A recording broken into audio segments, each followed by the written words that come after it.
let's start with this, just so I get to know you a bit more. Um, what would, let's say, your top 3 dream builds be? Oh, that's a tough one. I don't know. Right off the bat, I mean, ever since I was a kid, my first like Hot Wheels car that I had forever was a silver Stingray Corvette. So off the bat, no matter what, that's my number one car, just because it's like a childhood dream. And next up would be a high school dream, and that'd be a Mustang Cobra, 2003, 2004. It's one of those cars. Like I had a V6. It was one of my first cars, V6 Mustang. And so I always looked up to the guys with the Cobras, and that was like my goal in high school. Obviously, never achieved that in high school. But that's always like that. Once I get in that car, the squeaks and all that stuff, it's all like, it's all perfect. I have to have it just like that. So that's up there right there. And then the third one, that'll be tough because there's so many things. I'm a big fan of the Gen 5 Viper platform. That's up there. It's between that and NSX or a Ford GT. So I'll kind of throw all three of those dream cars up there for the number 3 slot. But the first two, guaranteed, I'm going to get them in this garage. The plan is that I kind of sold what I had to get the space out, like get everything out, have some space in here, get the garage model re-going and actually focus on it, get the floors in. And then the goal is to kind of make, the goal behind Lexgarage was kind of make my dream garage. And my dream garage, of course, isn't complete without my dream cars. So the first 2 cars that I want in here are going to be the Cobra and the Stingray. So, Like, well, what year do you have in mind in specific? so for the Cobra 2003, 2004, same thing. As far as a Stingray, my ultimate would be a 69 427 engine. Just that would be my goal right there. No, that's pretty sick, because you've done so much with just prepping your space. So like actually seeing you getting into the builds, that's what we're trying to do. So that would be really cool to kind of see your journey with these builds. And like a 2003 2004 Cobra, what are they sitting at right now price wise in the market? So that's my problem. And let me, first of all, that's my problem because when I finally could afford one, I was in college and they were going for like 23,000 or something like that. So it was obtainable for me, but life and stuff, and I was focusing on other stuff like school. And now you look at them and geez, it's been like over 10 years now and the prices are still the same. So it's like one of those things that it's like, it's rough to see because it's like I could have had this car for so long and paid the same amount of money. But they're not bad. You can get a nice 50,000 mile one for 20 or under. And then if you want like a mint one or a heavily built documented one, all under 30. So it's an obtainable dream car and it's nothing crazy. It's just one of those things that like it just hits. Like that's my high school dream car. I gotta have it. So I'm excited for that. No, that would be really cool. Just to, I'm not too familiar with, I guess, domestics, the Cobras. I haven't seen a Stingray built, like really nicely in a long time. So, yeah, that would.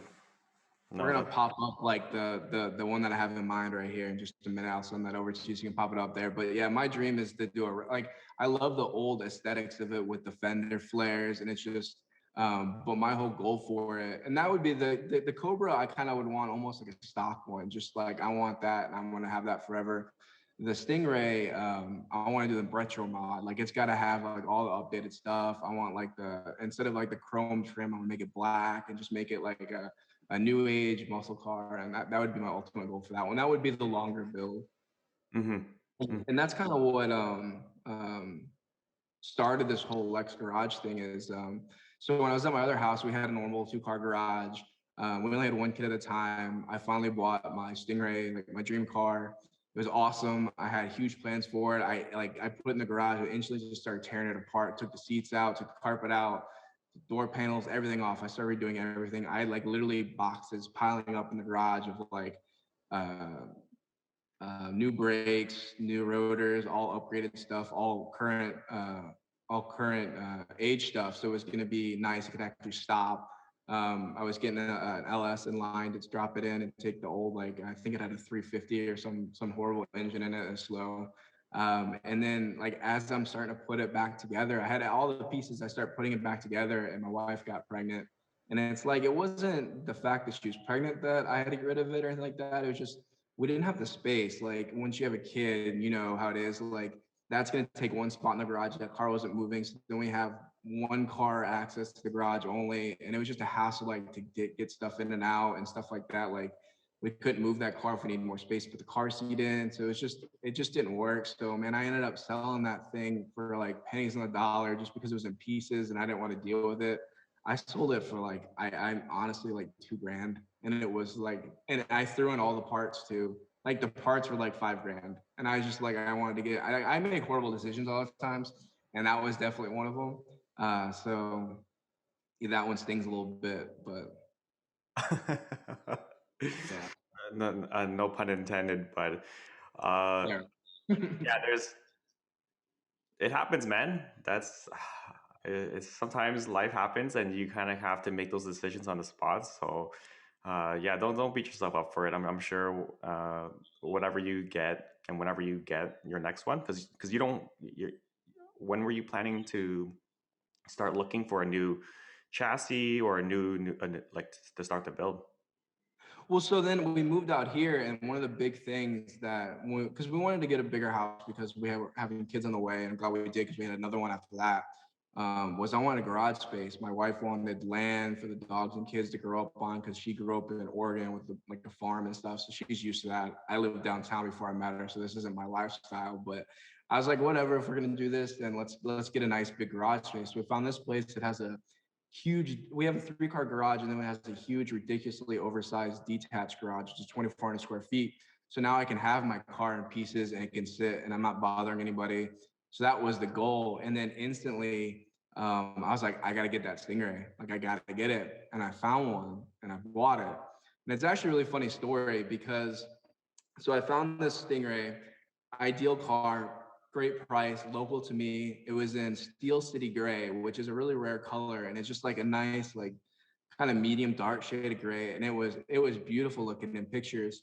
But it was during the pandemic, and so it was right around I think the time where they're enforcing like the isolation, all that stuff.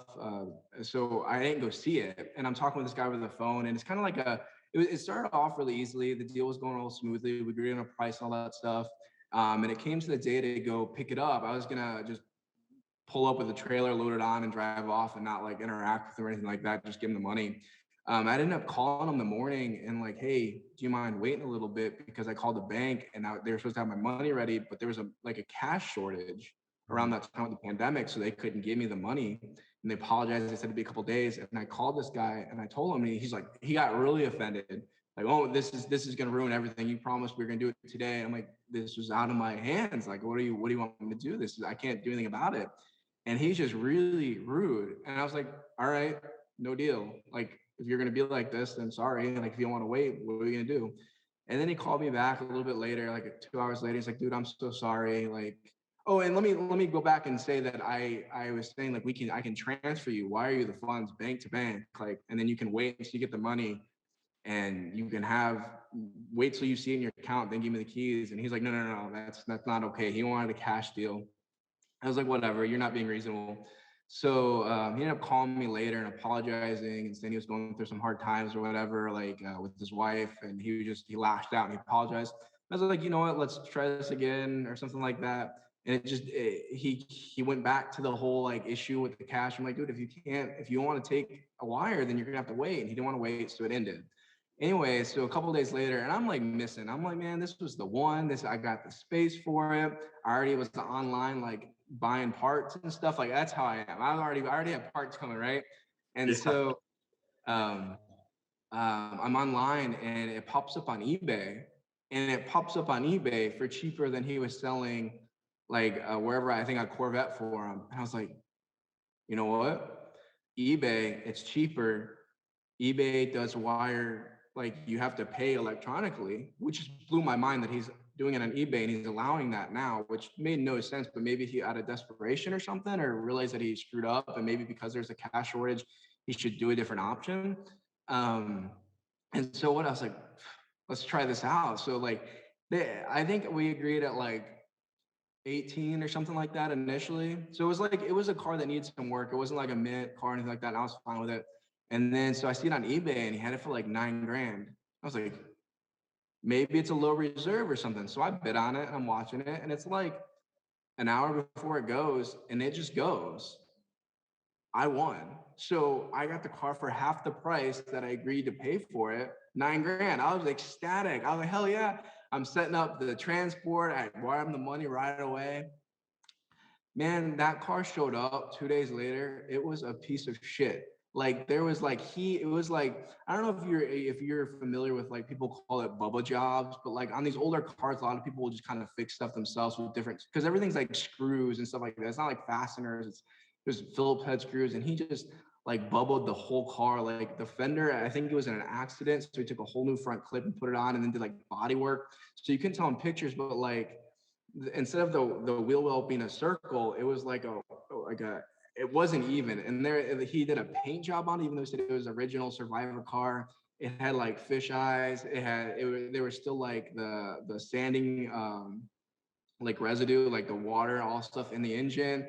It was just an absolute. There was burn marks. He burned through the clear coat when he was buffing it. It was just a mess. Oh And so man. then I have this whole like ordeal going on, and he lied about all this stuff, saying it wasn't an accident. And that's the only reason I got the whole thing reversed, Yeah. was because eBay stands with like what it was. Yeah. And there was an accident. He didn't even have the title, and eBay requires that if you sell a car, you have to have a title. A lot of these people with these older cars are like, I don't have a title. You know, this state doesn't require titles, but Florida, it does require, where I live, it does require titles. So because he didn't have the title, I used it as a loophole to get out of the deal, and it all worked out. But man, it was like from high to low to high to low. And so although I bought my dream car for this garage, it's not here. So I got to find the next one. But fun story. Fun. It was horrible at the time. I think I swore for a long time. But looking back, it was a funny story, a good experience, learned a lot. So you're buying a car like that, make sure that you have someone to go look at it. I will never do the without looking at the car, but I can't imagine, buying a car off of eBay. Just the idea of it is like, I'm sure it happens a lot. I'm sure there's a lot of good deals, but there's, you can, are the shells hard to come by, like the ones you're looking for? no, it's just in Florida. It's a bad place to buy these cars because all the values raised, because you have these cars that come out here and there's no rust issues with them. Whereas like if I go up north, I could buy a car really cheap and bring it back down, but most likely there's gonna be rust issues. So many cars down here that have been down here, they're like the pristine examples of the old cars. And I don't know if it's just like because it's Florida and people drive these cars more often than they do up north, but the prices are always a little bit more inflated down here than they're up north. So to find a good deal on one is a little bit tougher down here if you want to travel. So when I saw that deal pop up, it just hit all the buttons and it made sense. So I didn't have to travel or anything like that. Like literally, he was like maybe 45 minutes from me. So it was like, it just kind of worked out. But yeah, next time, pay a little extra more and, travel if I have to, get the right one, make sure I see it. So Yeah, you always hear about, if it's too good to be true, it's there's probably something up. yeah, that was my lesson. Yeah, I would send you videos to include in this, but I think it would be just beeping and throughout the whole thing, and it was bad. I I couldn't stop. I was so upset. And it was sad because it was like a realization, like a dream realized. I like pulled it. I took off the trailer and I didn't really look at it. I didn't really understand what the transporter was talking about. I saw like a couple issues, like I can work with that. I'll take the fender off. I'll get a new fender, whatever. And I pulled it in the garage and it sat here and I'm like, yes, this is it. This is what I've been working for. I had it like the garage was like a mess. It was like brown walls from the dirt and stuff, but I had a garage. I had my car and I was like, this is the dream. And then I slowly just started looking at it and I'm like, ah. So it sucked.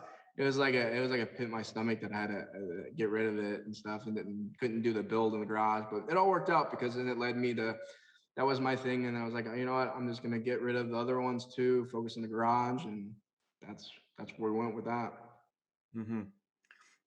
Yeah, I can imagine. Like you have these dream builds and uh, these plans for these cars, and to finally have it in front of you and be like, oh my god, I can't believe this is happening, and then kind of understand that, oh wait, no, I got to return this thing. Yeah. That that would definitely really keep me up at night for a while. That's for sure.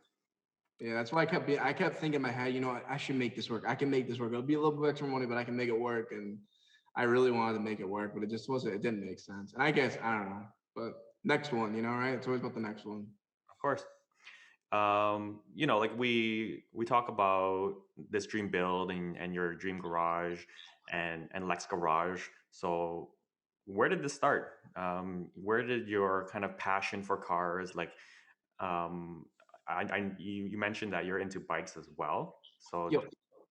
how did that start with you? At what age, and who influenced you?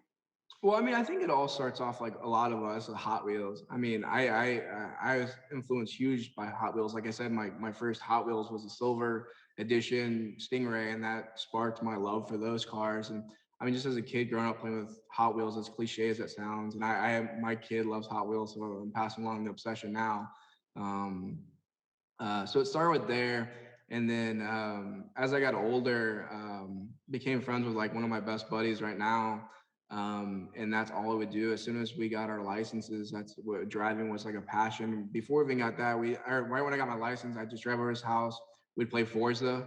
So every day we'd have like our little sim set up playing Forza. We'd sit there and spend hours like modifying our car, putting the different wheels and everything on it so we could race it and sit there and do burnouts. So I mean, that's where it's really started picking up steam. His brother was affiliated with, I don't know if you've heard of it. It's called IMV Films. They were like one of the first street racing kind of like culture like group with videos. It was like what 1320 is kind of before 1320. Like IMV popped up like circa like 2003. It was huge. They released a video called Vehicular Lunatics. If you haven't checked it out, I'll send you a copy. It is like, it's so reminiscent. You have the Evos, the Cobras, all that stuff in there. And it's like firsthand, like behind the scene with the camera going along on the races and all that stuff.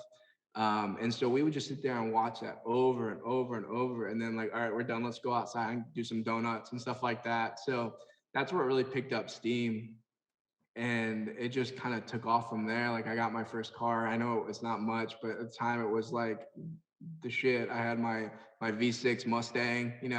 My buddy had his Acura RSX Type S, Oh and yeah. so we'd go, and not only would we go full around on the streets because the video influenced us, but we would also. I mean, we were underage. I think we got our licenses at like 16 or something, and around here you had to be 18 to go to the racetrack. And so we we would go, we'd get out, we'd put on our nice clothes, our collared shirts, we'd put on some glasses, trying to help us make us look a little bit older. And then we'd go up to the racetrack and we would just sneak in. Like sometimes we'd get lucky, sometimes we wouldn't. Sometimes they'd ask for ID and we go, oh yeah, we left it at home, I'm sorry, type deal, and have to turn around and go back home. And it was a real bust. But a lot of the times we're able to get in. And then so we have these slow cars. Like when you're driving on the track, when you're 16 or whatever in this car, you feel like you're going like, it's like a 10-second car. And then it's funny. And then you sit in the stands and watch a similar car go, and you're like just watching the 20-second quarter mile. And it's like, oh, wow, that's us. But it was awesome. I wouldn't change those years for anything. Like from like 16 to 8 to probably 20, like that's all we did was go on the racetrack, just fooling around in cars. So that's where it really took off. And then ever since then, it's been addiction. You get more money, and then your car addiction becomes stronger. So, because you can afford the things that you want to do. So, but it was fun always like sneaking around. And then of course you got to hide the modifications from your parents, so we're always installing parts at other people's garages and not telling each other. And yeah, it was fun life growing up like that. Oh man, that's what it is being into cars. Like I never ever kind of was really exposed to the racetrack at an early age, but I could not imagine what being in your own car around 16, going on the racetrack, like the adrenaline, the excitement, that must have been like those are memories that you'll never forget. Yeah, for sure. We still talk about how every time we get together, we get it together every so often. We live close by, but with life and stuff, we don't get to see each other as often. But every time we bring it up, we're like, I don't know how we're still alive with all the stuff that we did in those cars, and it's classic memories, and it never gets old. So it was fun. Yeah. So you said your buddy had an RSX Type S. Yeah, he had like that was like cutting edge. He got it right when it came out. He had like the second. I know there's like the first edition that came out and it was okay, and the second one came out and it was like the really nice looking one. He had a white one. The thing was beautiful, man. It was so much fun to drive. Oh, that when they released that RSX Type S, especially the second gen, I think it was like after 2006. If I might be mistaken, but with that pearl white Type S, that was a dream. It was That was like and for us in high school, that was like the race car, and it was like a luxury car too, because you had the like the sports seats and stuff like that, and it was a dream. So it was fun because it was always fun to be in his car. And then my other buddy had another cool car at that time. I think it was the Jetta GLI. It was like the turbo. It had like the body kit and like the Recaro seats and all that stuff. So it was interesting. All my buddies had the imports, and I was like the one. I'm not gonna call it a muscle car because it wasn't, but I had the muscle car, the V6. But it was fun because we just all had these unique cars, and so those cars always like hold like a strong place in my heart because that's what I grew up doing. So no matter how old those are, how slow they are, how ugly they are now, they're still like I still want all those cars because that's what I grew up around. You know? yeah. It's that man. It's the nostalgia that you get from seeing these cars, and I don't know if you've been paying attention to like the car market on certain vehicles, but especially the older 90s, early 2000 Hondas, all the imports, their prices have gone through the roof, through the roof. Mhm. Yeah, like the Honda, like the Acura NSX for a chunk of time, you can find them for like 20, $30,000. Now they're not even They close. Yeah, they weren't that desirable anymore. And then now, like if it's clean, it's well into like $120,000 US. Nuts, right? Yeah, it's crazy. It's pretty cool that your buddies, you're talking about a GLI, an RSX, and then your Mustang. So you have a domestic, a European, and a JDM car. That's a Yeah, a little bit of everything. Yeah, it was fun. It was fun because we were all cool that we drive. Like we would just like circle, like rotate cars. We'd all drive each other's cars, and it was fun. I mean, we would do this illegal street racing, but I mean, I can't even call it street racing because we're all insanely slow cars. But it was fun. We always got to drive each other's cars and going fast around turns and all that stuff. Dangerous at the time. Don't know how we survived, but it was good times. Oh yeah, that's the thing because like as our kids grow up and they're gonna do their thing whether you like it or not. Hopefully, they're gonna have fun and take the cars out, but hopefully they don't do anything too crazy that they'll hurt themselves. But Yeah, for sure. you have to when you go through that age, you just have to do dumb shit. It's just a part of growing up. Yeah, yeah, I agree. So you did you own any bikes growing up? What kind Yeah, of so the bike thing started off when I was in college because I went to the University of Central Florida, and a lot of people haven't heard of it. I now we are because not this last season, but before then we were winning games for once. We had a good coach, and um, we had oh gosh, why can't I remember his name all of a sudden? Blake Bortles. You heard of Blake Bortles, right? Went to the Jags after UCF. Really good quarterback. And we won the Fiesta Bowl, and we were ranked like top 5 or something like that, I think, that season. So kind of put our name on the map finally. But anyway, so I went there, and it's like I think the second largest university in the U.S. And like you go there, and the parking is just nuts. Like you can just circle like every you go on the parking lot, and you see everyone with their blinker on, just waiting. And like someone comes out like from class, walking in the parking garage, everyone's like rolling on their windows. They're like, "Oh, here, I'll drive you to your car so that when you it's basically so that they can drive in the car and get their spot. Like that's how bad it is. And it's like lined up out the door. And I was like, screw this, because I'd walk to class and like right next to my building, there's like motorcycle spots. I was like, shoot, this is a no-brainer. So I bought a motorcycle. My dad was into motorcycles. He always wanted one, but with when you get kids and stuff, all your dreams just kind of vanish, I guess. So I bought me and him, some motorcycle training certification courses or whatnot through Harley. So we went there, me and him. It was kind of father-son thing. It was pretty cool. We got our license. He got his Harley. I ended up getting I think my first bike was a Honda F4i. So it was a 600cc. It's like a comfy beginner bike. And man, it was awesome because the big thing was just that I could park at school. It was cheaper. It was stupid cheap on gas. Cost a couple bucks to fill up for the whole week, 2 weeks.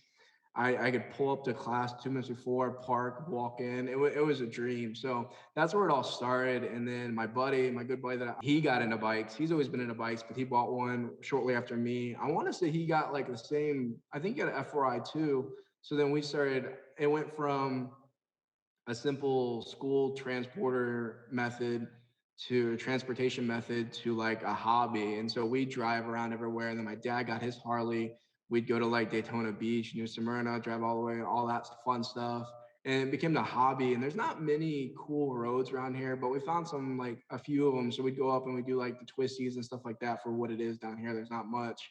But that became like a passion. And then I got a Gixxer. So that was where it really took off, the GSXR. And modified. It had like the carbon fiber body and all that stuff. And it was like a dream. And I loved it. And we did some stupid stuff on it again. And I should have learned by then, but I didn't. This was like, I think I got that like right after college. And do again, I'm bad influence. I would do the street racing stuff and all that. And on a bike, and man, looking back, those are some unsafe things and you should not do that. But when you have it, you feel like you can do whatever you want. So I had a lot of fun on those things. A lot of fun, made a lot of new friends in bike communities and bike events. I love that because the bike people are just, it's a really cool community. So I got to meet them through that. Um, and it was honestly a blast. I was telling my wife the other day, I saw one driving by. I'm like, man, I missed that. It's so like the freedom you get when you have it. It's incredible. Yeah, it's something that it's always kind of piqued my interest. I've always uh, kind of been intrigued, but at this point, Sherry's Sherry's like, I don't want to see you on a bike, man. You hear all the accidents in the city of people getting hurt and how distracted people are when they're driving nowadays. That the idea of you being on a bike and commuting or even being on public roads, it scares the shit out of her.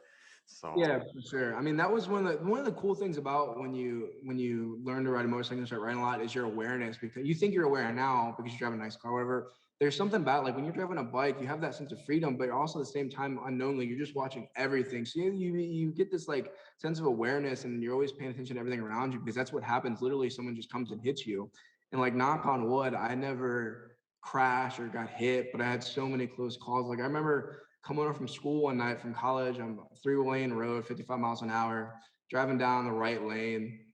Some guy, like, I'm like, I see him coming out of a neighborhood. He hasn't moved yet. He looks like he stopped. It's all good. Literally at the last minute, like he just must not have seen me, pulled out, and instinct hit, bad instinct. And I just slammed on my brakes, which is horrible. And my tail starts doing this. I start to wobble. They call it like the death wobble or something like that. Man, I thought I was done. I was like, this is it. Like, it was like slow motion for me. My whole body's going back and forth. And like, for some reason, it just straightened out. And like, I didn't crash. I ain't nothing. And man, I literally have goosebumps right now thinking about it. Cause I literally thought that was my time. I yeah, thought I was done because I was going 55, 60 miles an hour. And like, literally he pulled out like right in front of me. I don't know how. Yeah. It was nuts. oh man, that's fucking that's crazy. Yeah.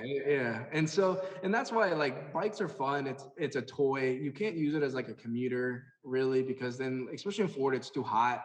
It's miserable. You get wherever you get, you're sweating. I used to take a can of Axe back when Axe was cool. I used to take that to college, and like so I get off my bike and just spray myself down. So I'm sure I was that guy that like, oh my god, like stop using Axe. But I was like, I was stuff. So it's really like it's a fun. I enjoy it the most using it as like a weekend toy, like just going out with my buddies and driving out early mornings. We'd go like up to this place called Sugarloaf Mountain. We'd stop, have breakfast, drive back, and it was a really enjoyable time. But anytime I start taking on the streets with the traffic lights, and just, it's not a fun experience. So, and Yeah. then the reason I got out of them was I had a buddy, really close buddy of mine. A bunch of them they went camping for the weekend. I was supposed to go. I told myself I was going to go. I just didn't go. They went to a campsite up in Gainesville, and they were like, it was like one night they forgot something. They were like, oh, let's hop on our bikes, go up there. And my buddy didn't have a bike. My other friend let him drive his bike, and he drove a different bike or whatever. So my one buddy got on a bike. He didn't really. I think he's driven them before. He didn't have his. I don't even have a license for it or not. But they're just driving up to the store from the campsite. Nothing too crazy. Not doing anything stupid. Not going fast and like that.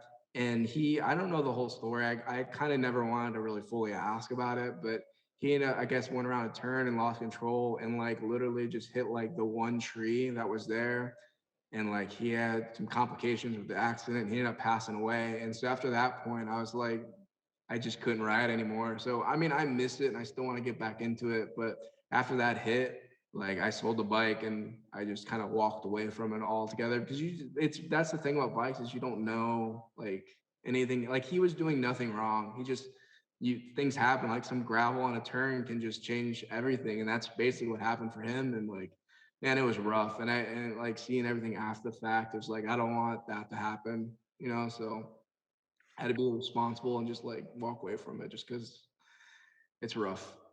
Yeah, yeah. That's it hits home when it happens so close to you. I know my cousin Tony, who lives out in Calgary. Um, he's like a brother to me, and he's the one that got me into cars, getting into Hondas, and he loves his bike. He used to ride it. He's like last summer he rode like crazy, and I think someone he knew got into an accident, and then he just thought to himself like, man, if like that's all it takes, like one rock on the road, it can change everything. And he's like, man, if anything happens to me, it's not just me, it's like my family, they'll like be dealing with my, this all this pain. So he literally just sold his bike and just stepped away from it. And Yeah, same thing. Yeah, like when I first met my wife, I had the bike. And she's like, "Oh my god, it's so high, I love it." And now it's like, then she's like, "You need to get rid of it." Like now she's like, "It's not worth it. It's not worth it. You have kids now and stuff like that." So, and you can't argue with her. So, and it's yeah. one of those like I miss it, but it just the cons outweigh the pros of it. So maybe one day, but not anytime soon. And if I did do it again, I would strictly only use it for like the leisure and just anything I can do to minimize the risk is probably the smartest way to go. But hopefully I can just keep pushing off that itch to get one and not get back into it. Yeah, like I've always heard that tracking your bike is, I'm not sure how dangerous it is, but wearing full gear and actually not having to worry about other vehicles, somewhat like I've heard it's a lot safer. So that might be something that, if obviously I'm not going to be going like crazy speeds and racing, but maybe that if I'm gonna maybe dip my toes into that world, maybe that's maybe where I start. Go to like a course, maybe just ride the bike around a track and understand like how to enjoy the bike. Yeah. What are your thoughts around that? Yeah, I thought about the same thing and kind of just make like a race bike and do it. And then it's like I kind of just see it as like that's that's the way to do it in my opinion. But at the same time, I'm like, why not just stay with the cars? That's what well, I guess that's what my wife thinks, and so I kind of have that mentality too. She's like, just stay with the cars. Why don't you just build a track car and take your car there? And it's like then you can have more. You can take that wherever you want. Like you can drive your car. You have AC. Like so you gotta have like it's hard to have like to put the focus on the bike because you could focus on your car at the same time. Like you could just do that to your car. And then at the end of the day, it's kind of cool to have like a car to do that stuff with because you don't have to worry about like when you take a car to the track. I mean, the odds of you something happening, when you going into the grass and messing up a wheel or your bumper, like that's about it. You know, a bike, you can still like crash and whatnot and fly off. So I mean, there's some cons, but I feel like that's the way to go. I mean, that's one of the things that always popped up in my head is just putting it on a trailer and trailering it to there, and just maybe one day. But at the same time, maybe just put more effort into the cars. I don't know. We'll see. Yeah, they're trade-offs, man. We can't do it all, right? Yeah, exactly. That's the thing. It's like if I feel like if I did that, I'd want the other things too. So I had like all the options, and then I just keep wasting more money, you know? But I'd love to one day, like the idea of getting on like a cruiser and kind of like going on mountain roads and really enjoying the scenery and the driving experience. Like that's something that's really important to me. So like being on your buddies, like just picturing it in my head, just being on like a nice, real comfortable cruiser that going around like the twisty mountain roads, enjoying like the scenery and like the sounds, like that's a bucket list item for me. And if I ever do kind of do like a cruise on a bike, that's probably something that I would gravitate towards. Yeah, you really can't beat that. And that's why I miss it so much. It's not so much like the going fast is cool, right? Everyone loves that. But the cool part was like we'd always go out in the morning, like super early. Like we'd meet up like when it was like the sun was just rising, and we'd have like just the full 3 hour morning, just cruising around like the scenery and all that stuff. And it's just you can't beat it. And it's like you feel like you're in it because you obviously you're not inside a car, you're on the bike, you see everything, you have all the smells and stuff like that. And you can't really beat it. It's a dream.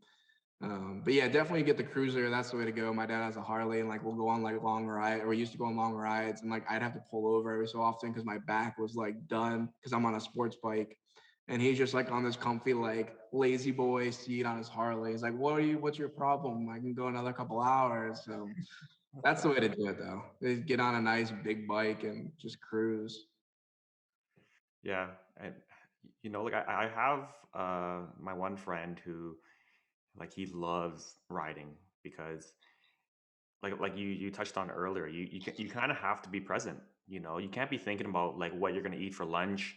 You can't be thinking about like work stressing you out. You got to pay attention to what's going on, like feeling the motor between your legs, looking around you and just being engaged and being present. It brings him a lot of peace, and it's almost like therapy for him.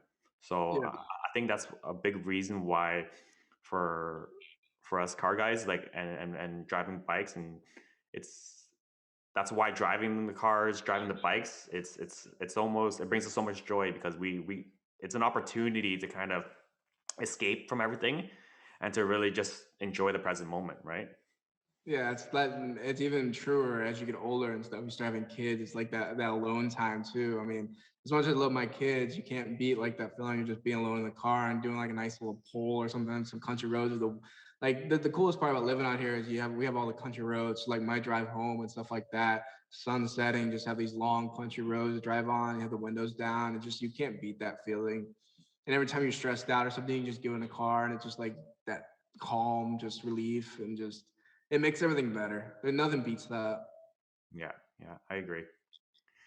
So, we talked about some bikes. You started off with the V6 Mustang. What other cars have been through?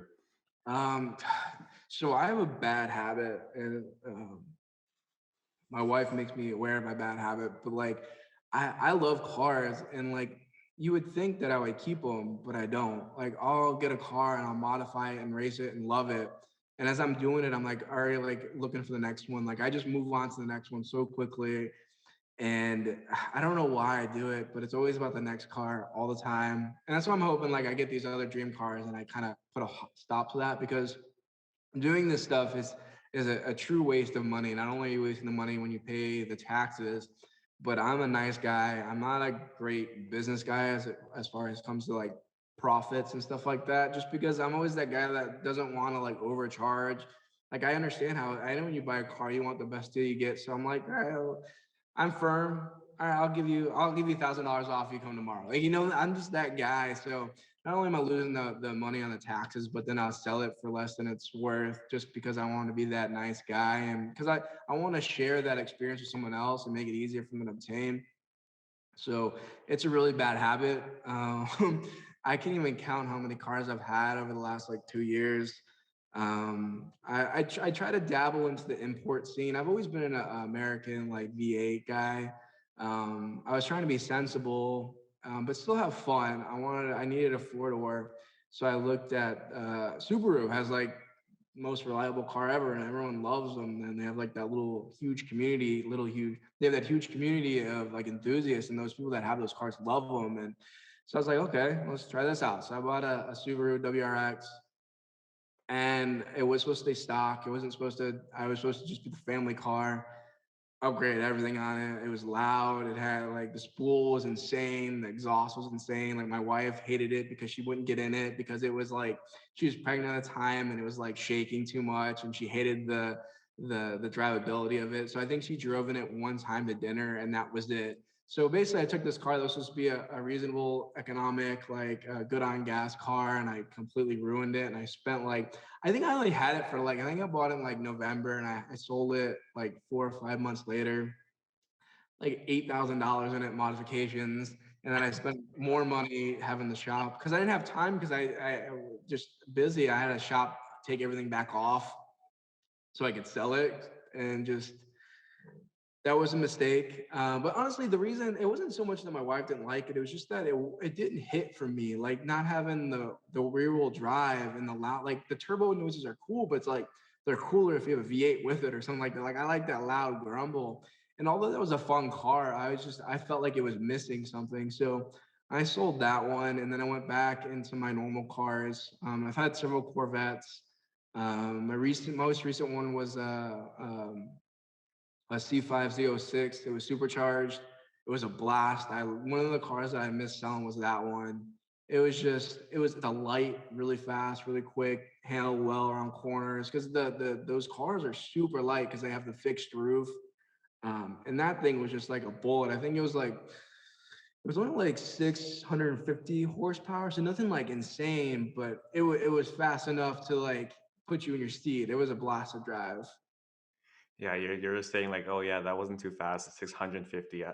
And I'm over here just driving my four cylinder Honda. I'm like, Well, that's crazy. well, let me preface this by saying that I have really bad influence around me. So my buddy and his brother and his buddies, like my goodness, man, we're talking like 600 horsepower is like their like economic minivan, basically. Like these guys, I don't. They're, and that's why I really fell in love with the Viper platform and stuff because they started modifying their Vipers, and it's not just like they modify them, like they're twin turbos, like they're on 1320 and all that stuff all the time, like insanely fast cars. They're like a bad influence on me because they make me want them. And for the longest time, I'm like, I'm not getting in it. I don't want to get in it. I don't want to get in it because I'm going to want to buy one. And I know I'm going to do it. And God, like 2 weeks ago, I finally got in it. I got in um, 1700 wheel horsepower ACR. I got in another probably 1500 horsepower plus Calvo. The other one was an nth moto built turbo.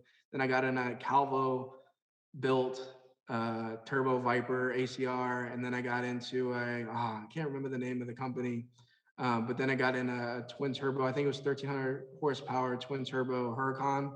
And it's just like, so when I'd say like 600, it's nothing compared to these guys because you can't keep up. And I'm like in these, like literally, dude, I got in the Huracan. Like I only had like a little couple, not crazy pulls in the Vipers, but in the Huracan, we got a little crazy. And he didn't tell me. We're at a light, and he just took off. And like I flew in the back, and like the best way to describe it, it was like you know those pictures, like the mind blown type thing. Like my head was like I didn't know what to do. Like I didn't even know how. I couldn't even like grasp what was going on, like the acceleration. And it was like, you know, in your car, you floor it, even if someone else does it and surprises you, you start to feel it stopping and you kind of can catch your breath. This thing just doesn't stop. It just keeps going. So it was like, that's why my head like couldn't wrap around what was going on. And like, I was like, I had goosebumps. I was breathing heavily. I have a video. I don't know if I'm ever going to release it, but you can, I'm like, I'm like, I am making these noises, man, that I've never made. I mean, it was an absolute dream. It was one of the most coolest experiences in my life. But again, super bad influence because no matter what I have, it's never going to be that fast. So it's like, oh man, they ruined me. But it was a fun time. So you Alex, hang you're out at. with this, huh? Okay, go ahead, go ahead. You just go hang out with these guys and like we'll post a picture right here of this guy's driveway and like literally all these cars are over 1400 horsepower turbo cars. Like it's just like people were driving walking by, like the neighbors walking by and they're like looking at us like we're like drug dealers or something. Like it was just, it's insane. It's insane. One day, but not right now. Holy, you're gonna have to send me that video of your reaction and that car if you have it. You were saying that you make memes and stuff like that, right? So like we gotta make a meme or a funny like TikTok out of that video or something. I think I posted one quick like maybe like a to show the poll, but other than that, I think I kept the other one to myself. So maybe I'll have to release that and just deal with the criticism. But it was a fun time. It was unbelievable. But yeah, after that, like everything is kind of slow to me. But in reality, that Corvette was a blast. It's one of my favorite cars. It was fast, definitely was fast. Lose traction easily, just not even really like doing a full pull. But also I've had like going back to the question, I've had like the 392 Charger. That was one of my favorite family cars. There's this nice sedan, powerful, comfort. I love that thing. Um, I recently just had a Hummer H3T. That was along with my dream car garage was growing up. I always wanted that. I don't know if you're familiar, like the truck version of the H3. Um, that was a dream car. I was supposed to keep it, but it just wasn't practical. I never really used it. I got it because we live out in the country now and you need a truck. But then I quickly realized I never knew trucks before that. I quickly realized that it's not really a truck. Like it doesn't have a big bed. It doesn't really you can't pull a lot with it. So it was kind of like just like a toy. It didn't make sense, but it was like a less than like 60 manuals ever made. So like it was hard to find one, and I found it. I flew out to Houston, picked it up, drove it back, and I was like, oh, I'll drive it back the same day. Man, I fell asleep, I think, a couple times driving. I had to pull over and I stopped at a hotel so I could make it. But it was a blast, kind of cool experience. I never really flown out somewhere by myself, bought a car and drove back. It was like a 16-hour drive. It was fun. Um, that was a cool car. I miss it, or a truck. I miss it, but it just wasn't practical. Gosh, I don't know what else, but mainly I've just been Mustang, Corvettes, Chargers. That's pretty much been the choice of cars for me. I'm right now. I'm just having my daily driving Ram and trying to focus on this stuff, and then when the right deals pop up, just jump on them. Just with the pandemic, man, the prices of everything have skyrocketed. Like I was looking at the Gen 5 Vipers and like not too long ago, you could get them for like 70 and now they're jumping up to like 80, 90 easy. And everyone's just trying to see what they can milk out of the car. They're like, people make a post like, hey, does anybody have this for sale? They're like, well, I'm not really interested in selling mine, but if you pay me this much, I will. So it's like that type of uh, uh, scene right now. So it's difficult. So I decided to just use this time just to focus on the garage and get back into it eventually, but take a little break and getting bad influences along the way. So we'll see where it takes me. That's cool, man. That Hummer, it was a manual. What kind of Yeah, motor? so it's cool. I mean, the cool thing about the Hummer was that it was a manual, it was a 5 speed, so it made it much more fun to drive because it's like off-road thing. The bad part is they only made the 5 speed in a 5 cylinder, so it was like the slower engine, but the manual made it so much more fun. And the V8 that they used in the Alpha version is not a good V8. So when you're looking at it from a cost standpoint, it doesn't make sense to pay more money for like kind of a dog V8, even though the 5 cylinder was kind of a dog. The manual made it more fun to drive because I'm a big manual guy. I know a lot of people make fun of that now, but like I love just shifting when I have the time, not with kids, obviously. But when I have like the attention and I can shift, like that's my favorite thing. There's that connection you get when you're driving it. You can't beat it. Like, yeah, I know automatics are faster now, and I'll probably buy automatics and not mine anymore. But when I can find like my car with and that's a part of the reason why I like the Stingray and the Cobra. Both of those are going to be manual cars, and so that'll be my fun toy. But you can't beat getting in the SUV with the automatic and having your kids and having to deal with that. Like it's tough to like pass pacifiers and shift at the same time. So Yeah, yeah. You got to have a family car, and then you got to have your manual car. That's that. There's no replacing that. Yeah, NSX is manual, right? Yep, yep. Yeah. So Uh, sorry. you can't beat that. Yeah. The only thing I wish sometimes is like I love driving it so much, but when we're with the family, there's no back seat, so we always got to jump into another car. Um, but if I could squeeze the whole family in a car like that, oh man, that would nothing would make me happier. And you know, it's not a bad thing because like we jump into the Type R and the Type R is manual. It's an amazing daily driver. I love that thing to death. It's so much fun. So uh, not really shouldn't be really complaining about anything. Yeah, right. But we still find a way. We car guys always want something else, you know. Yeah, that's what it is. But the ACR, the fifth gen, what year did they make that? I'm trying to picture that because I know like the latest ACRs, they, you know, I've never really been following domestics or the Viper scene too much. But when I saw them put down the Nürburgring time in the ACR, I was like, holy shit, these guys, this is a serious car. Yeah, so the Gen 5 is that's the most recent, that's the last model of the Viper they made. So the one that you're talking about, that's the one that I'm talking about. That's the overall the best platform.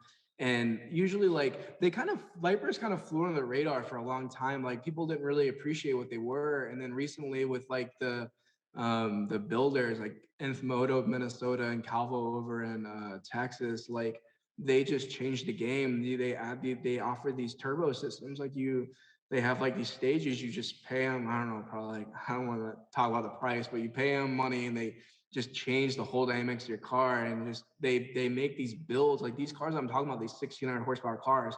You can daily drive them. Like you don't know that it's that until you get on it. So to be able to do that with a car is just it's amazing. It just speaks volumes for the platform of the car itself. In addition to the builders, obviously, because a lot of the credit goes to them. But the fact that you can have a 1,600 horsepower car and daily drive it with no issues, I mean, that's huge, you know.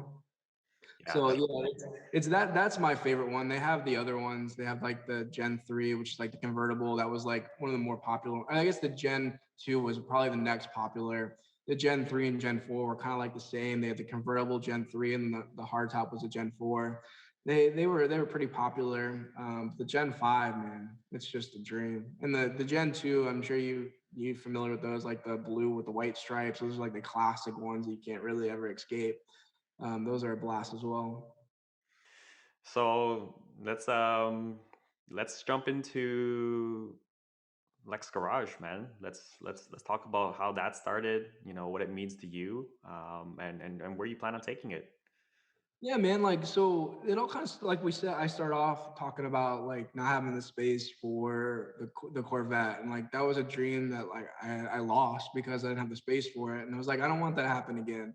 So when the time comes and it's feasible, let's get something. The plan was to build something like this. Like we're gonna buy land and build, but around here there's not really like where I'm at because I'm we lived in Orlando and outside Orlando, there's not really much. There's a lot of cities, but you can't get like land anywhere unless you go further and further out. So we're like in a small town outside of a town outside Orlando. So we're about 45 minutes from Orlando now, where we were before, like 15, 20. Anyway, so it's like a small town. We got like one stoplight, and all the land out here is like the minimum you can get is like I think not the minimum, but like most commonly it's like 5 acres. So we ended up buying 5 acres of land. But the goal was to buy land and build something. But we found this, and we're like, this is how my wife got. I didn't want to move at all, and I was like, if we move, you got to at least find me a 3-car garage. So we had a 2-car garage, and I was like, I need 3. Like if I had 3, I could have kept that car, right? So I really didn't want to move because I moved a lot as a kid and I just hated it. I like staying put. I like familiar stuff. So it was kind of hard for me to move. And then she showed me this. She's like, look what I found. And then so like instantly I was like, okay, fine, let's do it. Because it had a 3-car garage. She's like, oh, she presents it to me. She's like, okay, I found this house. It's got your 3-car garage. I'm like, okay, cool. I mean, we can do it. And then she's like, oh yeah, and by the way, it has this huge shop. And I'm like, okay, done, let's do it. So we negotiated, we got a good price on it. And it made more sense to do this rather than build. And then So yeah, I wanted to have a spot where I can wrench on cars, detail cars, do all the things that I wanted to do that I couldn't do at the other house because we had an HOA. You couldn't have like I got in trouble, like I talked about the Subaru and some Corvettes. Like I would get yelled at if it was too loud in the morning, and it's like some of the cars were already modified. Like you just couldn't. They're loud and in the morning. The cold startup, you can't do anything about it. And we get the notices and stuff. And I said, man, I don't want to deal with this stuff anymore. Out here, no one cares. I do burnouts in my driveway, and like it doesn't matter. Like no one, people are cheering sometimes, and like you see a fast car around here, everyone stops by and checks it out, and they want to hear you rev it and stuff. It's like different nature out here. It's just cool. A bunch of cool people that they don't care about that because like the closest house, we have neighbors, but they're like a couple acres apart, so we don't see them or anything like that. And I mean, that's really where it started, just wanting to have a spot, having a dream garage. And my name's Alex, and the Lex Garage thing kind of started as a joke. Like one of my friends dubbed it. Like I think in college, they started calling me Sexy Lexi. So that's where the name popped up. And then he's like, you just need to name it Lex. He kept calling it like Lex Garage, like build your Lex Garage, your dream garage. He's always been encouraging for everything, like literally in life. And there was a big part of it. Once I moved in, it was just like this thing was a mess. This guy, the previous owner, just had it as storage. Like he had a boat in here. Like we walked in, it was funny. He didn't even have we came to tour the house. The wife didn't have a key. The realtor didn't have a key. Only the husband had a key to the shop. Like no one else was allowed in. He didn't let his wife in. His wife had never been in the shop. So we had to wait for the guy to come over and let us in to see the inside the shop. He's like, I want to see what it looks like. Of course, you walked in. It was just like stuff. It was like he was like a hoarder. He knew everything it was. It was like a guy that was like a true, like just worked on stuff, and he had like stuff laying out tools everywhere. But he would like, if you like, where's your wrench? He'd pick it up and give it to you. Like he knew where everything was. So he wasn't about like aesthetics. Like the walls were white, but they were like covered in dirt. Like it had never been cleaned. It was like they were brown. There was like behind here, it's like complete night and day. I'll have to send some pictures so we can put them in here.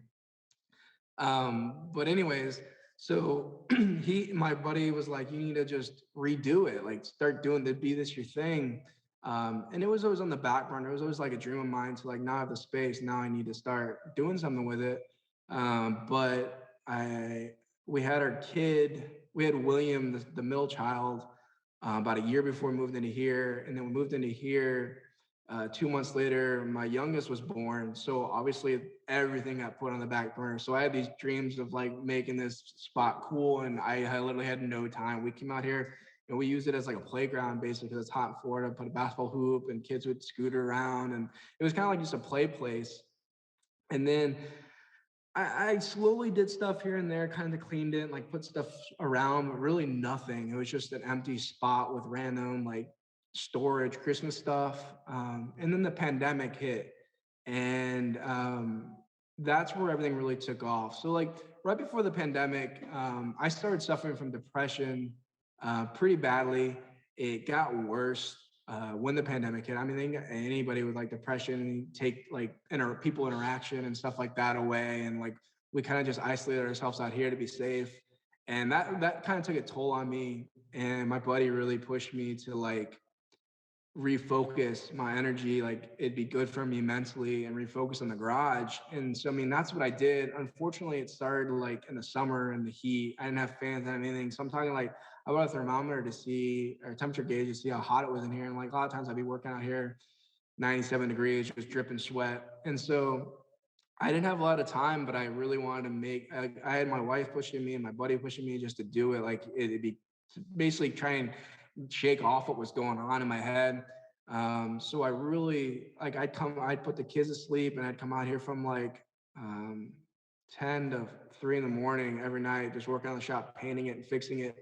It just took a long time because 2,400 square foot shop is really cool until you have to start like fixing it. Like, you know how it is. Like everything is amplified. It's not like a 2-car garage where you can paint it in a day. Like this thing took forever to paint. So it was a lot of late nights, but it was good for me mentally to be able to refocus on something and see like myself build something. And like it helped me out a lot.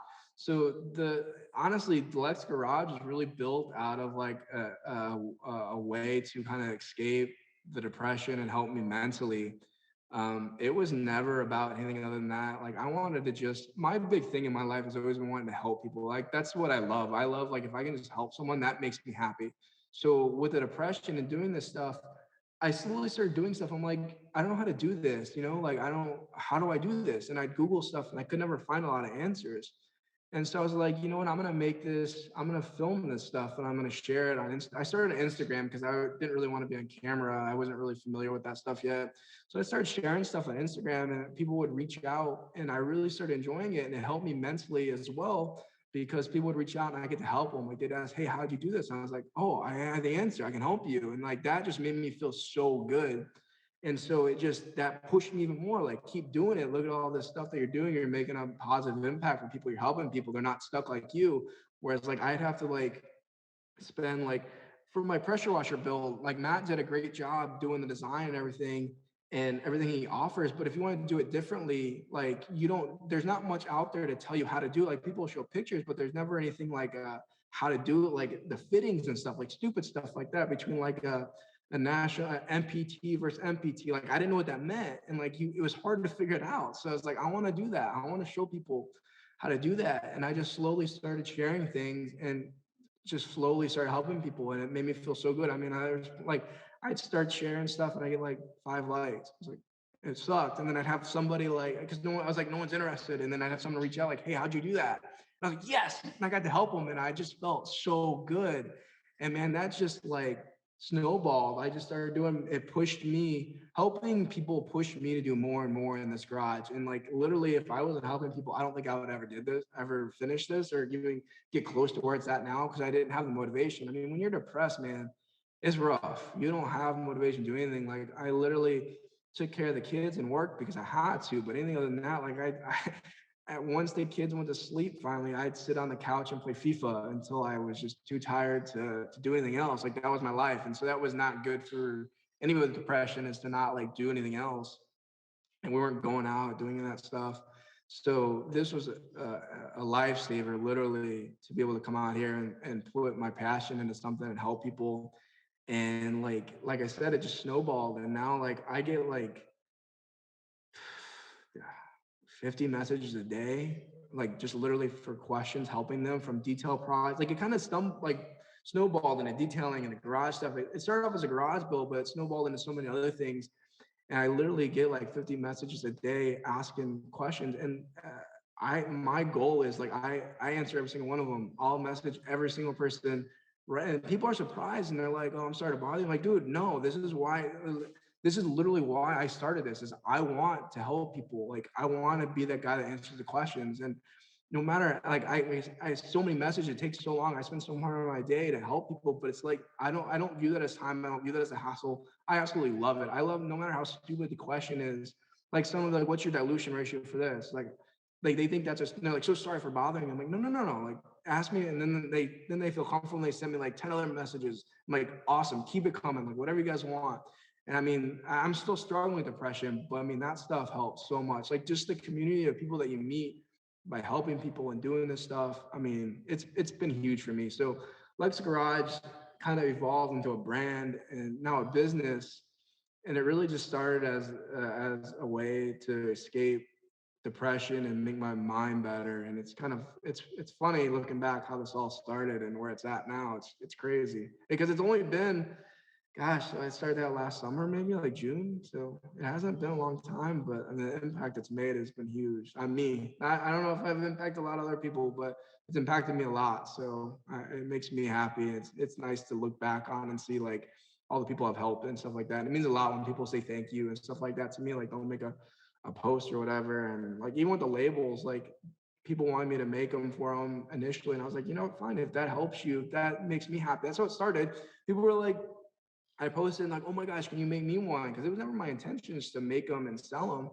Like, can you please help me? Like, this would make my organization so much better. And I was like, if that's going to help you, then yes. And that was how it started. I was like, initially, like, yeah, I'll make them, and it was only a couple here and there, and it snowballed into this huge thing. And like the satisfaction that I get out of people saying, "Oh my God, this finally like."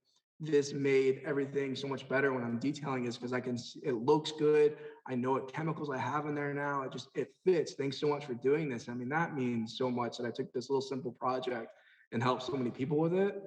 It's huge. I mean, if I could give them all out for free, I would, but the cost of materials and the time, I wouldn't be able to do it. But like Man, it's just it's awesome to make people happy with that stuff.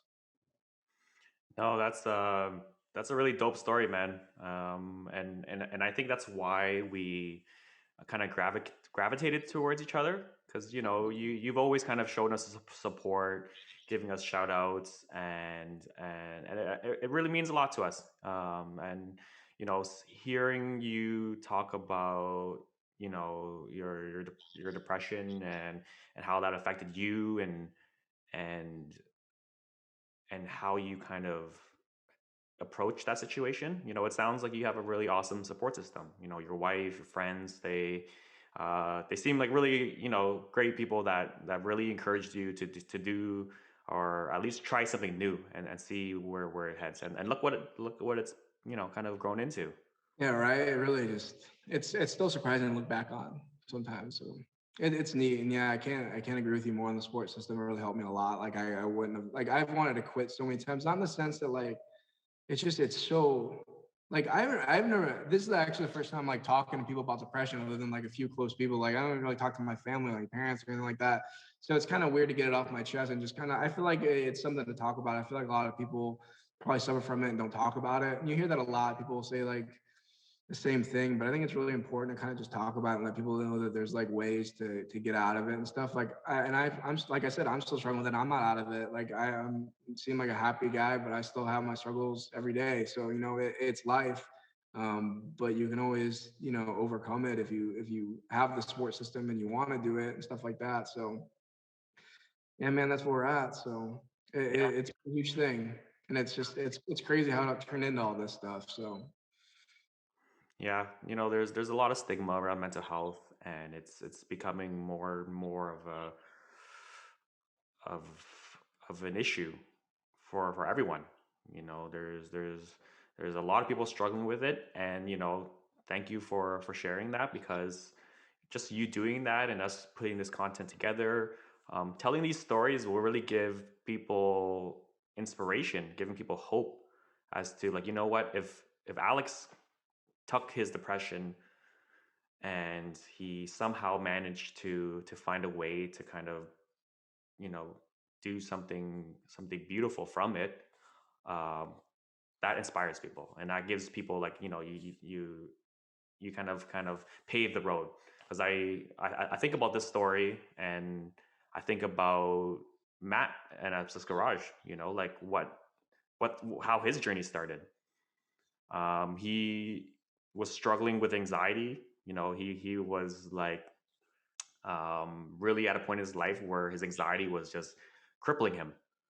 And he shared it. He shared the story. He's like, his therapist told him to, like, why don't you just you know journal, when you start feeling anxious. Why don't you do a video journal? Like, why don't you talk in front of a camera? And he started washing his cars. He started, um, talking about his hobbies, his garage. And it started to feel, it was a way for him to release, that anxiety. It was a way for him to kind of combat his mental health. and and just him doing that led into his YouTube channel, led it grew into Obsessed Garage, and what he has now. So that's that's huge. That's Yeah, huge. for sure. Yeah, I didn't know that. I know. Yeah, I know that's how it all started. So that's interesting. Yeah, Yeah, yeah. it just shows you right there, like two people right there that had a problem and shared it. And like that, I think that's the biggest thing is like you share this stuff. That's how you overcome it. I'm that guy that bottles everything up. Like when I get upset, you won't know I'm upset. I just won't talk. And I'll probably act normal. I don't say anything and I just ball it up. And like that's so bad. And I feel like that's probably why I got to the point I got. And it's like now you see these two guys that had these problems, they're struggling and they both shared it. And like it gets better when you share it. You can't keep this stuff, no matter what it is, depression, anxiety, any other issues you're having, just like open up about it, talk about it. It makes everything better. And not gonna fix things. Like I'm doing this, I feel better. It's not fixing my issues, but it's definitely helping. So if anybody out there suffering with stuff, like just share it, get out of it. That's the only way to do it. You're not gonna get out of it by just doing what you're doing. Like, I have someone in my life who struggles with depression, and for the longest time, because I don't understand what it feels like. I'll never be able to understand what it feels like.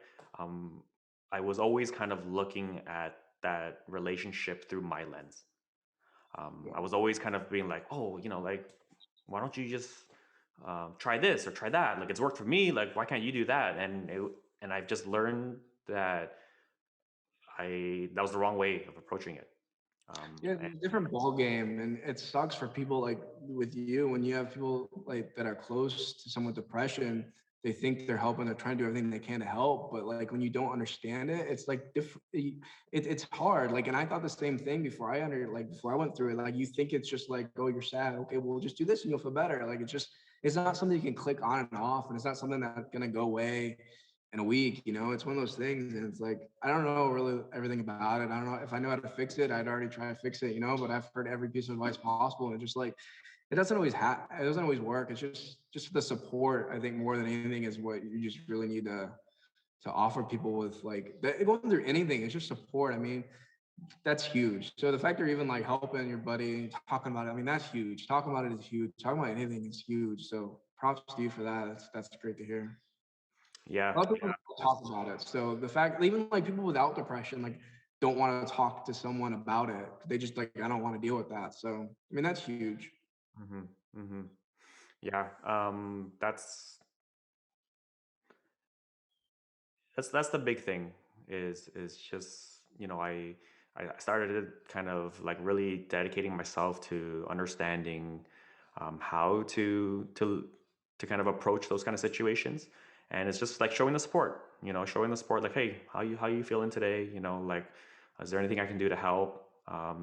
Don't try and fix it, because you can't Yeah. fix it, and just be like, whatever you need, just check in. Are you doing okay? And that's the best you can do, because I've just come to learn that it kind of ebbs and flows sometimes. It's there. Yep. Some days are really bad. Some days are kind of medium. Some days are great. Yep. So I the reason why Kodawari resonates with me, and this is why we chose to go with Kodawari, is it means the relentless pursuit of growth, of developing a craft, of bettering yourself. And that's something that has really been a focus of for me over the past 5 years, is to really learn how to be a better human being, to learn how to grow. And I didn't get a chance to share it back then, but it's I've just reminded myself that there's no point thinking about that. Like, Yeah, what yeah, move I can do on. now is just focus on sharing where we're at right now. And Yeah, and it's good to show those before and after pictures when you have them. Like I'm the same way. I wish I had like a GoPro mounted, and you could just see the sweat. Like I'm out here with like no shirt on, like drenched in sweat with a roller at 2 o'clock in the morning, and like you miss all that because it's not the glamorous side. That's not like the Instagram life. People don't show that, and I'm the same way. I wish I could go back and show how crappy this garage looked and how long it took me to do it. And because you can look at like, oh, I could paint that in a day, but I had a life. Like I had a family. I didn't have time. I had to do it at 2 o'clock in the morning. So I'm out here every night and not sleeping to try and build what I wanted to build.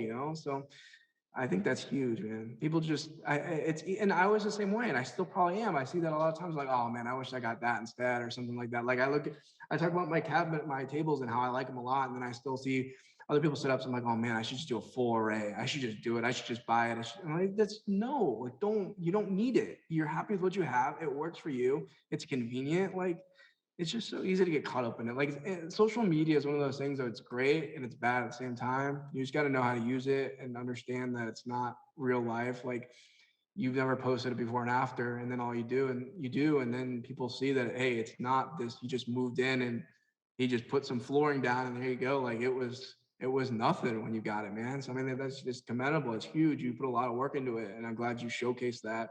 And that's why I wanted to share what you did, was because there's a lot of people that just think, oh, I have this crappy space. I'll never have it look like that. It's like everybody starts with a crappy space. Everybody does. There's very few people that walk in that have this like pristine, brand new building. I mean, that's not the common. The common is that people come and they have a disaster and they have to build it from scratch. So I was really thankful that you did that, and that's why I wanted to make sure that I shared it so people saw it. And I had so many people reach out to me after that with like the reactions, like, "Oh my gosh, like that's huge. I can't believe it took that much work to get there. Like he redid everything. I'm like, yeah, man, it's not like you just pop in some tiles and there you go. You got some cabinets and we're good to go. Like there's so much more that goes into it. Hmm. Hmm. And like what I've come to learn is that it's stories that really resonate with people. Hearing about the journey, hearing about your story of how Lex Garage started, like that's what I want to showcase more of during on this kind of podcast format, and that's why this is going to be a very very important type of piece of content that we put a lot of energy into is telling the story and getting people to listen in and be a fly on the wall and hopefully get them to understand that, hey, like the shop where it is right now, it didn't even start just the renovations. Like this started at like when in my early teens, when I always enjoyed kind of making my bedroom like a nice place to be, like setting up my desk, my computer, my bookshelf, like my sofa, my TV. Everything was like had to be in a very nice, clean setup that I can enjoy it and it would bring me a lot of joy. And that translated to eventually when I got my house. I would sit there and I would just ruminate on like how I could set up the media console, how I can set up my TV and have my couch and create the space and make it unique to my taste, my lifestyle, and that was something I always just was always drawn towards. And I renovated my house. We did like our upstairs, downstairs. I hired contractors. I made mistakes. I friggin' wasted so much money. And I'm not a professional contractor, but I took everything that I've learned through all these chapters in my life and and jumped into what Kodawari is now. And I continue to make mistakes, and that's just a part of the process of trying new things and really pushing yourself and realizing your potential and growing, right? Yeah. I mean, someone can take a step back and look at both of us and think that we just do everything perfect or whatever. And it's nice, like when you hear people say that. I mean, we're all the same. You're talking about you messing up. You're learning. Like I didn't know how to do. I know how to plumb. I didn't know how to do any of this. I learned it all. I messed up so much. I already did this piping like 10 times. And people ask me, I'm like, dude, you're gonna mess up. I messed up. Here's how I messed up. Here's how you can avoid it. You're probably still gonna mess up. Don't get discouraged. Keep doing it because you just have this. Everyone has this facade, like, or this under this false understanding that everything just comes together perfect, and when they do it, they suck at it. It's like everyone sucks at everything. No one's good at everything. Like I'm sure you messed up a million times in that shop, and I know I have in here.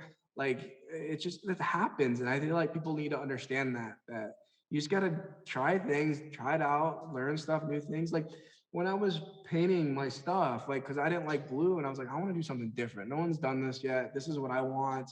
I'm kind of worried about it. People might think I'm stupid, maybe hate it. I'm sitting there like taking apart these expensive things and painting them. I'm like, what am I doing? And it just, I had this vision of what I wanted. I wanted it like this, like you talk about your room and how you want everything all lined up. This is what I wanted. I wanted gray things. I like the like the monochrome, like just the simple look of stuff. I don't like anything too loud.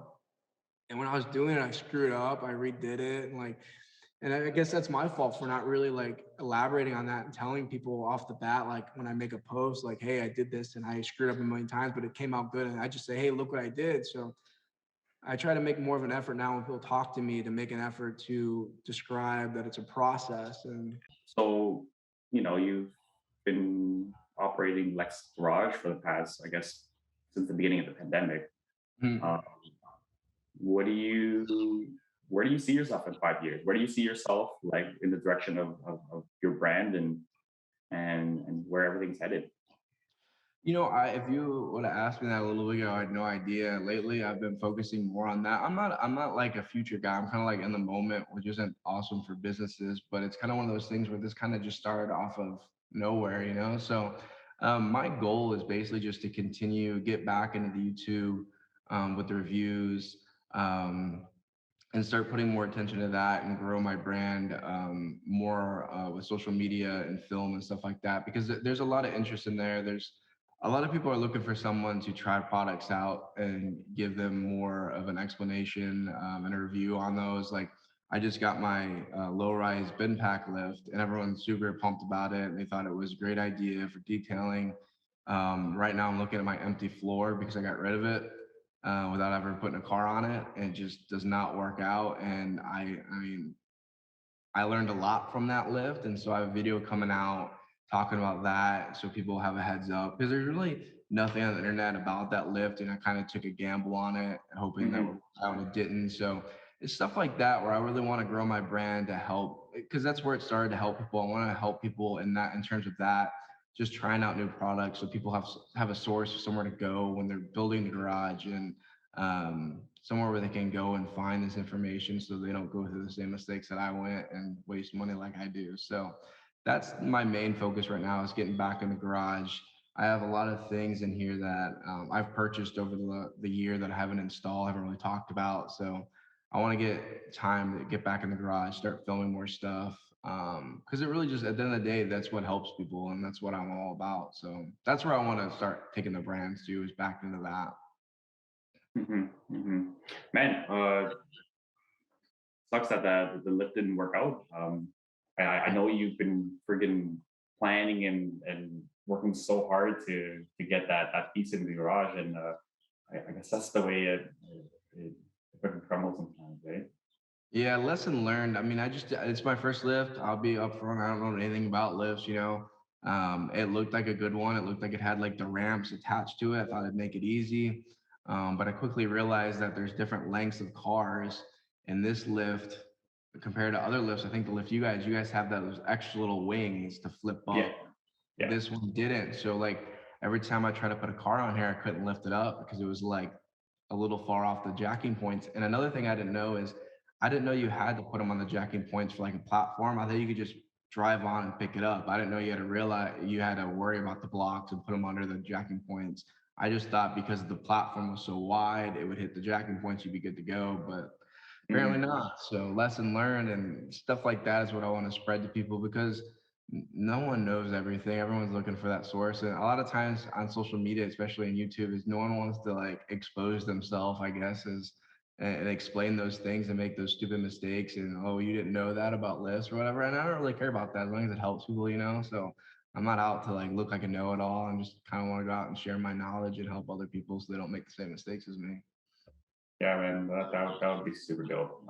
I know you already have built such a community within your brand because you are real and you do share your mistakes and what you've learned, and I think people um, really appreciate that kind of stuff. So, do you have your eyes on another lift company that you're gonna swap in instead, or? I really don't know. I mean, I think I have that aversion to blue, but you know, those are some of the best lifts right now. So I think for especially for detailing, so I think I'm gonna go that route. Just because those are the proven ones. Like there's the Quick Bay, and I think you guys have the Twin Bush. Is that correct? Yeah, yeah, Yeah, we have the those twin bush. are proven. So I might just go that route. There's not really many options out there as far as like a mid rise or low rise. Mhm. So I think I'm gonna probably go that route. Yeah, I think Matt. Well, if you don't like blue, I think Matt transitioned from Twin Bush over to News Bomb lifts. I think I could be wrong. Yeah, I like those Um, a lot. It's just the price. I just can't. It just oh, are seems so they? expensive. Yeah, and I know the blue ones. I'm just calling them the blue ones. I'll group those together. I know they all work. I know people like them, and the price is better. And my only version is because it's blue, and it's like that seems really stupid to spend a lot more money just because it's blue. I mean, and I'll research more about the lips and find out. But yeah, I'm gonna stop worrying about so much about the color and just go with the best option for the most part. Because you guys seem to like yours as well, right? Yeah, it works. It works well. We haven't really had any issues, or one of the like the locking mechanisms kind of failed and broke off um, a little while ago, so we had to order a replacement. But for the most part, it's been pretty solid. We couldn't get ramps for it. Apparently, it was really hard to for Twin Bush to stop or bring in ramps. So for the longest time, we were going to be using race ramps, but I eventually just I said forget it, and we went and ordered some news bomb ramps, but they're a little bit lower profile compared to like the twin bush lift. So we had to stack it on top of the Swiss tracks, which worked out pretty good.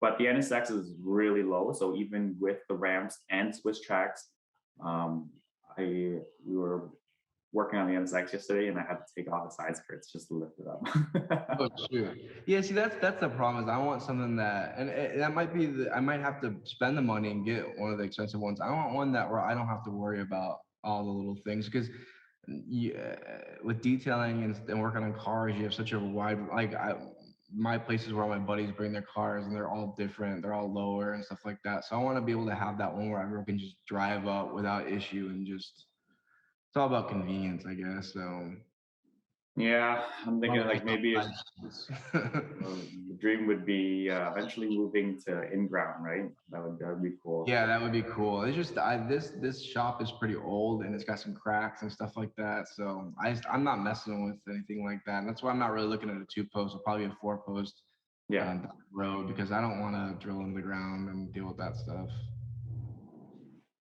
yeah. No, I have a friend who works in the cement company, so maybe I'll get him to come and take a look at seeing that because we're like my dream would be to have also install like a turntable underneath the mezzanine, Oh, that'd be awesome. Yeah, like that's a gold. full Yeah, yeah, like a full size turntable that we can park a car on and have it rotate, kind of like how we do with our diecast models, and shoot content with cars, like moving around like that. So that'd be um, huge. Do that. Do that. there's a You ever have YouTube some money to waste before the end of the year for taxes? Get one of those. yeah, that would be pretty badass. There's a channel, an automotive journalist called like JWW, Yeah. and Yeah. yeah, and he built a studio just for presenting cars and kind of like creating like a really cool man cave. It's super dope, but he has a Yeah. badass turntable. I saw that video where he's like lounging, he's got his feet up, and he walked out of the room, and you see like what is it, Pagani or something, just rotating. Yeah. Oh, dang, okay, slight flex there, but that's awesome. Yeah, it's one of the coolest things I've seen before. So hopefully you guys pull that off. Yeah, man. It'll definitely be a turntable. Probably won't be a Pagani, but it'll be a bunch of Hondas on there kind of spinning Yeah. around. But yeah, so let's we're gonna wrap this up, and like with the journey that you've been on with Lexgarage, um, kind of building this brand, you know, having a family, 3 kids. Um, what's let's say you had a metaphorical billboard that you can get out to billions of people when they would drive by, they would see it. What's the one thing that you would put up there, kind of maybe remind people of that you've learned um, as a dad, as someone who's building a brand, and just someone who's been continuing to navigate depression and mental health and all that. Um, what would you put on it? Yeah, I mean, and going through all that and then adding like my whole like corporate BS background and stuff and what I've been really just striving towards. And I know it sounds cliche, but like literally just be passionate. Find and I know people say that and it's always just like, oh, people kind of ignore it, but just be passionate, find something you love doing. And it really does just make things so much better. Like I can work my butt off doing this stuff and not sleep. And yeah, it's not awesome, but it's like it's so much better than doing those stupid office jobs, working late nights, doing that stuff for somebody else. Once you're doing it for yourself and you're doing something that you're passionate about, it makes everything so much better and you just get joy from that. And so that's what I keep trying to kind of talk to people is like, just pick something, even if you're not doing it for a job, even just a hobby, like make sure you pick a hobby, make sure you pick something you're passionate about and just do it. There's spend your time doing it, make sure that you put effort into it and it all just comes together. That's what I started off just as a hobbyist doing this stuff, and it turned into something else. And that slowly because I was passionate about it, it's what I love doing. So there's so much good that comes out of stuff like that. So Yeah, that's it, man. You know, when I started Kodawari, it all started from me listening to like a piece of content from Gary Vee, and yep. he's like, what do you do in your off time? You know, when you're not working, when you're not doing like your day to day, like what are you doing in your spare time? And for myself, it was always consuming stuff about cars, anything cars. It's just that's all I was listening, watching car reviews, and it was just so much fun. And you know, I think I I really thought about that, and I was like, you know, that I want to create a life around this thing that I love so much.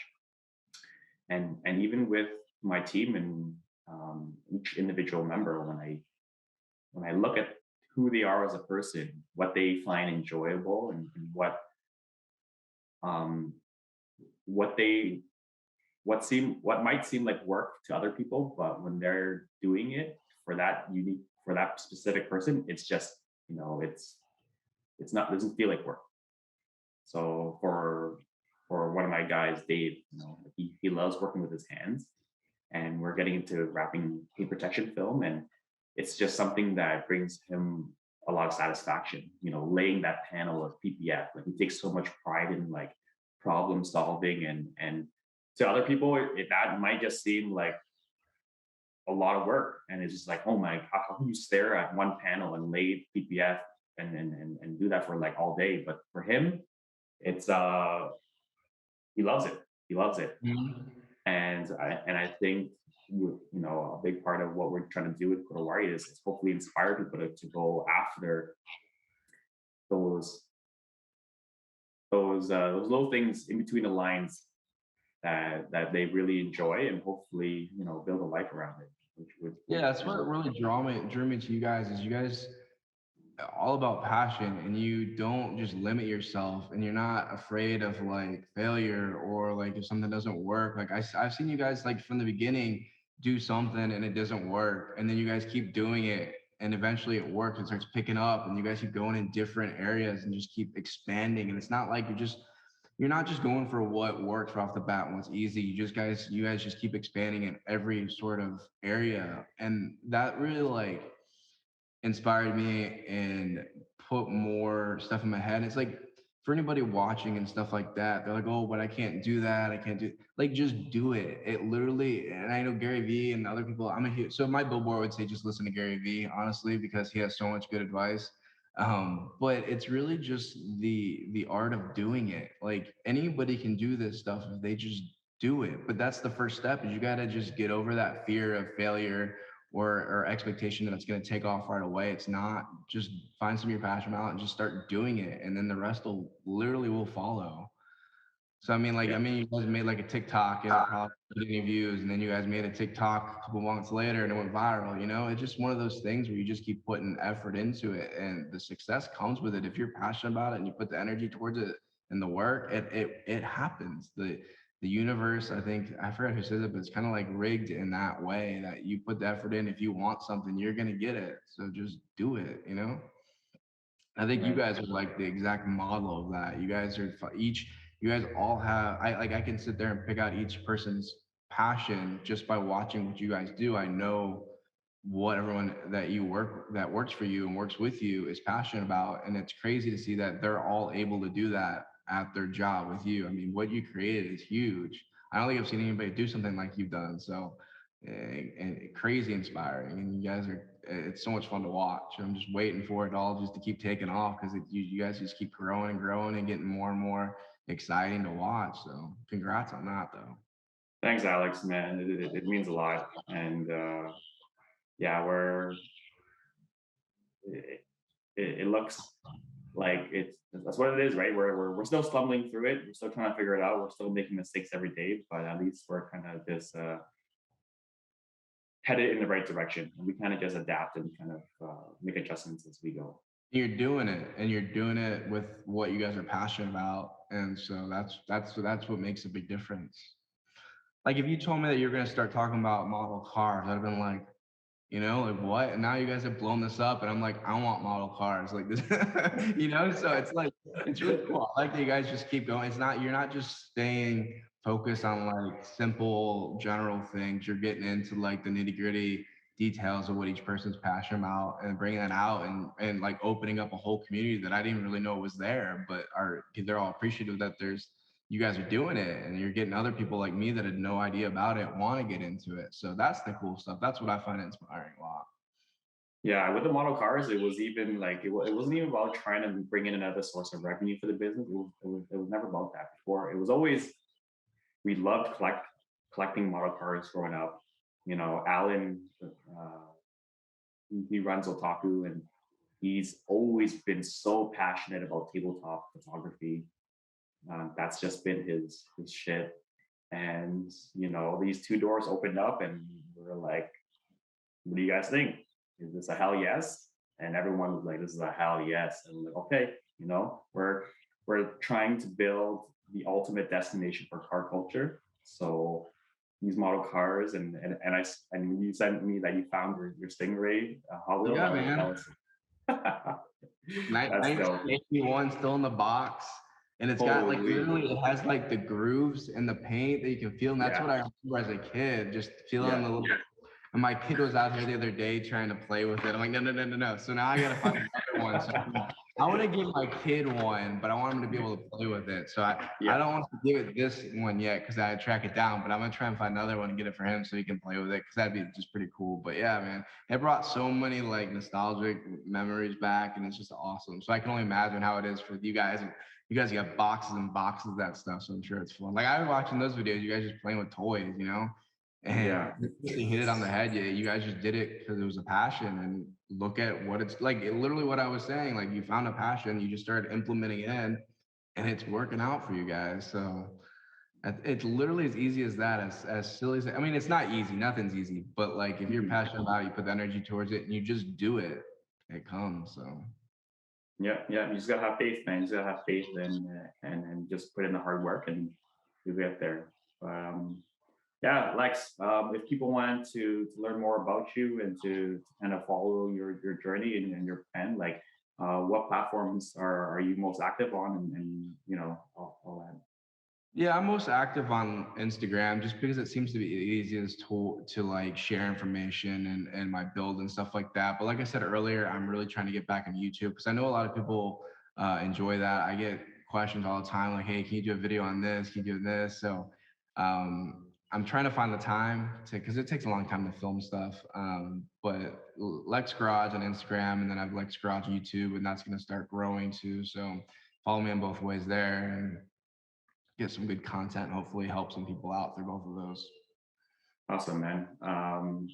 Yeah, thanks again for making the time to do two parts. You know, obviously, our first session was cut off, but that's life sometimes. You know, you get these curveball thrown at you, and I want to show our viewers that hey, you know, like we're trying to navigate this, and you know, we both have families, and it took us almost like 2-3 weeks or a month to finish us off. You know, even our podcast, we started recording last year, and we just started launching it, releasing it. So it's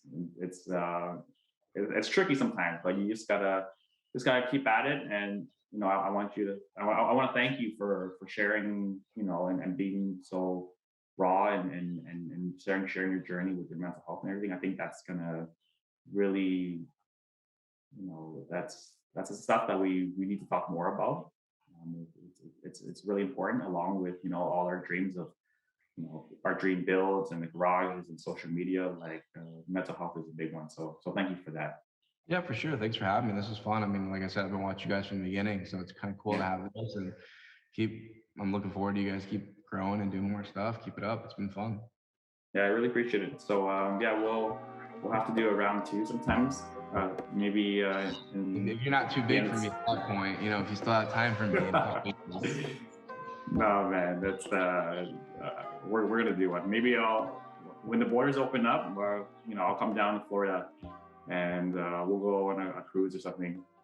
Let's do it. I don't know if there's too much up there to do, but if it comes to that, I'll come up there for something. Maybe some skiing. All right, cool. Like that. All right, Alex. Thanks, man. Yeah, thanks so much. Have a great day, man. Yeah, later.